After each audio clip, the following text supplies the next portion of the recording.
हर खबर पर होगी आपकी पकड़। डाउनलोड कीजिए एबीपी लाइव ऐप।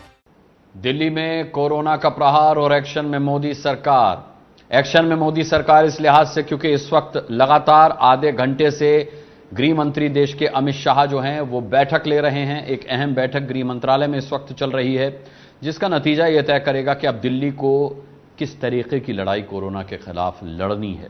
क्योंकि अब तक दिल्ली की लड़ाई नाकाफी रही है। नाकाफी इस लिहाज से रही है क्योंकि लगातार दिल्ली में कोरोना से पीड़ितों का आंकड़ा बढ़ा है, जो कि 39,000 के अब पास पहुंचने वाला है। ये उस बैठक की आप तस्वीरें देख रहे हैं जो इस वक्त गृह मंत्रालय में चल रही है। और 11:31 हो चुके हैं। ठीक 11 बजे अगर ये बैठक शुरू हुई थी, ये मान लिया जाए, तो आधे घंटे से थोड़ा ज्यादा वक्त हो चुका है इस बैठक को चलते हुए। ये बैठक बहुत अहम हो जाती है क्योंकि दिल्ली की लड़ाई में यह माना गया कि केंद्र सरकार का दिल्ली सरकार के साथ और दिल्ली सरकार का नगर निगमों के साथ तालमेल नहीं बैठ पा रहा था, नहीं बैठ पाया। इस वजह से ये जो मिसकोऑर्डिनेशन था, इसके नतीजे को दिल्ली ने एक बुरे परिणाम के तौर पर भुगता है। इस बैठक से अब तक क्या कुछ निकल करके आ पाया है, ये बताने के लिए गृह मंत्रालय से हमारे संवाददाता नीरज पांडे इस वक्त हमारे साथ जुड़ रहे हैं। नीरज, आधे घंटे से ज्यादा का वक्त हो गया है गृह मंत्री को बैठक करते हुए। क्या कुछ अब तक निकल पाया इस बैठक से, कोई खबर? बिल्कुल, मैं बता दूं कि बैठक शुरू है। बैठक करीब आधे घंटे हो चुके हैं और अभी तक जो बात सामने आई है उसमें ये पता चल रहा है कि केंद्रीय हेल्थ सेक्रेटरी ने प्रेजेंटेशन दिया। इसके अलावा डिजास्टर मैनेजमेंट की तरफ से जो है दिल्ली के मुख्य सचिव ने भी एक प्रेजेंटेशन दिया, एक जानकारी दी है पूरी इस बैठक में। अभी फिलहाल और चर्चाएं चल रही है। अब करीब ये बैठक अभी अगले 1 घंटे और चलने की उम्मीद जताई जा रही है। तो माना जा रहा है कि करीब 12:30 और 1 बजे तक ये बैठक चल सकती है और इसमें एक डिटेल चर्चा हो रही है। दरअसल इस बैठक के पीछे का लब्बो लिबाब क्या है, अनुराग, ये समझना बहुत जरूरी है क्योंकि दिल्ली में जिस तरह के मामले सामने आ रहे हैं और दिल्ली सरकार ने जो दावे किए थे उस पर जब कहीं ना कहीं लोगों को परेशानी उठनी शुरू हुई, खड़ी होनी शुरू हुई, तब कहीं ना कहीं केंद्र को जागना पड़ा और केंद्र सरकार ने चीज़ों को अपने हाथ में लेना शुरू किया। यही कारण है कि प्रधानमंत्री नरेंद्र मोदी ने बैठक बुलाई और उसके बाद गृह मंत्री को सुझाव दिया, निर्देश दिया कि आप सभी के साथ बैठ के कोऑर्डिनेट करिए, क्योंकि अब लगता है कि दिल्ली की स्थिति कहीं ना कहीं दिल्ली सरकार से संभल नहीं रही। और उसका नतीजा ये रहा कि आज यहाँ गृह मंत्रालय में ये बैठक चल रही है और गृह मंत्री इस बैठक की खुद अध्यक्षता कर रहे हैं। दरअसल इसके पीछे ये भी एक बहुत बड़ी योजना है, जो कि अभी इस बैठक में तो सिर्फ मुख्यमंत्री और एलजी, दिल्ली सरकार और केंद्र सरकार के लोग हैं, दिल्ली डिजास्टर मैनेजमेंट के अधिकारी हैं, लेकिन जो शाम को एक बैठक है वो भी बहुत बैठक पर नजर बनाए रखिएगा नीरज। हम आपके पास पल पल का अपडेट के लिए आते रहेंगे। अमित शाह साहब की बैठक इस लिहाज से बहुत अहम है क्योंकि दिल्ली को यह लड़ाई न केवल लड़नी है बल्कि कोरोना के खिलाफ यह लड़ाई जीतनी भी है। तो क्या कुछ तय किया जाता है इस बैठक से? यह बैठक चल रही है अभी, इस पर हमारी नजर है और जैसे ही बैठक से कोई नतीजा बाहर आएगा, कोई भी खबर बाहर आएगी, हम इसी तरह आपको पल पल का अपडेट देते रहेंगे। इस वक्त देश की स्थिति बता दें, जहां 3,20,000 का आंकड़ा, कोरोना का आंकड़ा पहुंच चुका है। 3,20,000 से ज्यादा अब कोरोना पीड़ित देश भर में हो गए हैं। इसके अलावा 24 घंटे में तकरीबन 12,000 कोरोना के नए केसेस सामने आ चुके हैं। 12,000, ये 24 घंटे का आंकड़ा है। 311 मरीजों की मौत हुई है। अच्छी बात यह है कि पहली बार रिकवरी रेट जो है वो 50% से ज्यादा हो चुका है। 50% से ज्यादा रिकवरी रेट पहुंच चुका है, लेकिन इसे बहुत ज्यादा संतोषजनक नहीं माना जा सकता। यह स्थिति में सुधार बहुत धीमी गति से हो रहा है। अब यह देखना होगा कि क्या वो जिसे केंद्र सरकार कारगर उपाय कह रही है, वो कारगर उपाय कितना कारगर साबित होता है। देखिए, अब अस्पतालों की बात करते हैं क्योंकि अस्पतालों की मारामारी अपनी अलग है। हम लगातार, मैं अपने स्पेशल शो घंटी बजाओ में भी ये दिखाता रहता हूं कि किस तरीके से अस्पताल जो हैं वो आपदा को अवसर में लगातार बदलने की कोशिश कर रहे हैं। बाकायदा उन्होंने रेट लिस्ट लगाई है। यहां पर जो प्राइवेट अस्पताल हैं वो मनमाने रेट वसूल रहे हैं, जो सरकारी अस्पताल हैं वहां की व्यवस्था लचर है। तो किस तरीके से अस्पताल जो हैं वो आपदा को अवसर में बदल रहे हैं, ये अगली रिपोर्ट में आप देखने वाले। गरीब लोगों का नहीं है, सिर्फ पैसे वाले मंत्रियों का, इनकी लापरवाही है।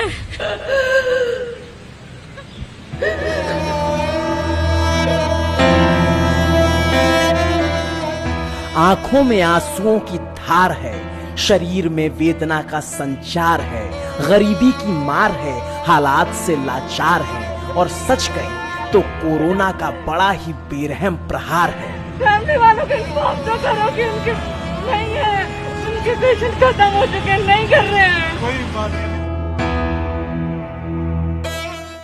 जो कमजोर है उनके लिए ना दवा काम आ रही है ना दुआ काम आ रही है, जान लगातार जा रही है और अपनों को खोने का दर्द, बेसहारा होने का दर्द होता क्या है वो इन जुबानों से जान लेंगे तो कलेजा धक हो जाएगा।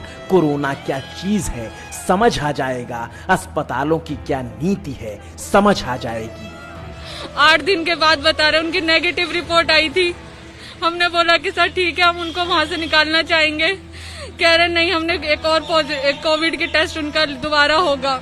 फिर हमने प्राइवेट हॉस्पिटल्स में बात करी जहां उनको रेफर किया गया था। उन्होंने कहा कि आप यहाँ पे पेशेंट को लेकर आ जाइए, समरी लेकर आइए पहले, अगर वो हमारे हाथ में होगा तो हम यहाँ एडमिट कर लेंगे। वो समरी लेने आए थे। रात में ही मेरी बात हुई है सेल कोऑर्डिनेशन सेल नंबर पे। उन्होंने कहा आपके पेशेंट क्रिटिकल हैं, कम चांसेस हैं। रात में ही अगर डेथ हो गई तो रात में फोन तो करना चाहिए। हम सुबह आए, सुबह भी मैंने फोन किया उस सेल नंबर पे, उन्होंने बोला क्रिटिकल है। उन्होंने ये नहीं कहा कि डेथ हो गई है। मैंने जब डॉक्टर के नंबर पे कॉल किया है, उन्होंने बोला शायद शाम को उनकी रात में उनकी डेथ हो गई, एक बार दोबारा कंफर्म करो। दोबारा कंफर्म करने के बाद ही हमें पता चला कि उनकी रात में डेथ हो गई है।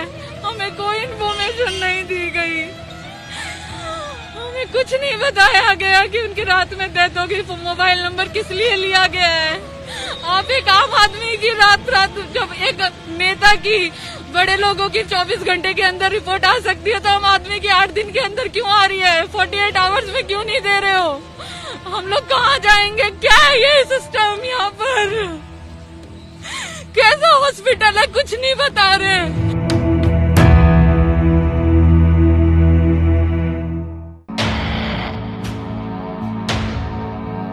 और कोई क्या बताएगा? बताने की कुव्वत होगी तब तो बताएगा। आम लोगों की सिसकियों के बीच सियासी हलकों में अब अजीब सी चुप्पी है, क्योंकि यकीन मानिए अब तो हालात कुछ यूं हो चले हैं कि कोरोना के बढ़ते मरीजों की संख्या ने जब राजधानी दिल्ली के सरकारी अस्पतालों का शक्ति परीक्षण किया तो सरकार के तमाम दावे और दिखावे के दरख्त खोखले निकल गए। और ऐसी स्थिति में कोरोना के इलाज के लिए जिंदगी ने प्राइवेट अस्पतालों का रुख करने में बेहतरी समझा तो प्राइवेट अस्पतालों ने बिना किसी देरी के आपदा को अवसर में बदलने में जरा भी वक्त जाया नहीं किया। हर देशवासी अब इस संकल्प से भी भरा हुआ है कि इस आपदा को अवसर में परिवर्तित करना है। प्रधानमंत्री ने आपदा को अवसर बनाने का मंत्र क्या दिया? प्राइवेट अस्पतालों ने कुछ ज्यादा ही सीरियसली ले लिया और कोरोना के इलाज के लिए जो रेट कार्ड उन्होंने तय किया उसे देखकर आम इंसान कोरोना से मरे ना मरे, लेकिन बिल की पर्ची देखकर हार्ट अटैक जरूर आ जाएगा।